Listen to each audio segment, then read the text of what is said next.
Hello నమస్తే అందరికీ advance happy new year. ఈ హ్యాపీ న్యూ ఇయర్‌లో హ్యాపీ ఉంటదో లేదో తెలీదు గానీ, న్యూ ఇయర్ మాత్రం ఎవ్రీ ఇయర్ వస్తానే ఉంది, పోతానే ఉంది. కానీ ఈ ఇయర్ అంతా మనం ఈ మధ్యలో పడే స్ట్రగుల్ అంతా మాత్రం అంతా ఇంత గాదు.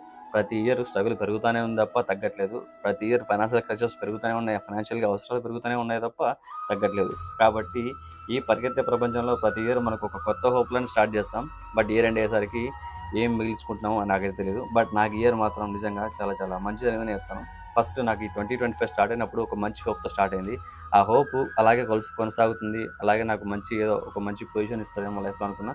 పొజిషన్ పక్కన పెడితే నాకు ఆ హోప్ అనేది చాలా స్ట్రగుల్ చేసేసింది. ఆ స్ట్రగుల్ అయ్యి ఒక 6 మంత్స్ మీద కొలాప్స్ అయిపోయింది. ఆ హోప్ అనేది లేకుండా పోయింది.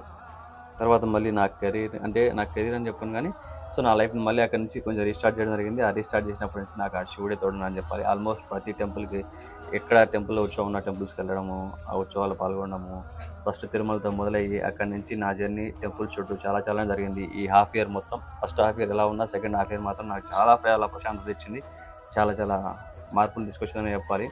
కొంచెం స్టేబుల్‌గా ఉండగలుగుతున్నా, కొంచెం ప్రశాంతంగా ఉండగలుగుతున్నా, కొన్ని కొన్ని చాలా చాలా నాలో చేంజ్ చేసుకున్నా. ఇలాంటివి చాలా ఉన్నాయన్నమాట. అలా మీ లైఫ్‌లో ఏమన్నా జరిగాయా ఈ ఇయర్‌లో?